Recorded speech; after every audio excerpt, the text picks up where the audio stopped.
జగద్గురు అయినటువంటి కృష్ణుడికి నమస్కరిస్తే అజ్ఞానం పోతుంది.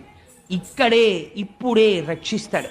కృష్ణుణ్ణి నమ్ముకున్న వాడికి రక్షణ కలగకపోవడం అన్నది ఉండదు, అజ్ఞానం పోకపోవడం అన్నది ఉండదు.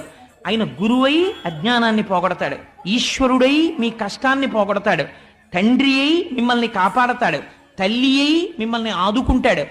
ఇన్ని చేయగలిగినటువంటి అవతారం అయా పరిపూర్ణమైనటువంటి కృష్ణావతారం.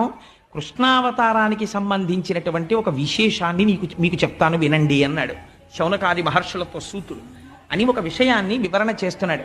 ఆయన అంటాడు, పూర్వకాలంలో కురుక్షేత్ర యుద్ధం అంతా అయిపోయిన తర్వాత ఆ కురుక్షేత్ర యుద్ధ భూమి యందు ఇంకా శిబిరములలో అందరూ పడుకుని నిద్రపోతున్నారు. పాండవులు కూడా ఉప పాండవులతో కలిసి నిద్రపోతున్నారు. ద్రౌపదీదేవి నిద్రపోతోంది, కుంతీదేవి నిద్రపోతోంది. కౌరవులందరూ మరణించారు.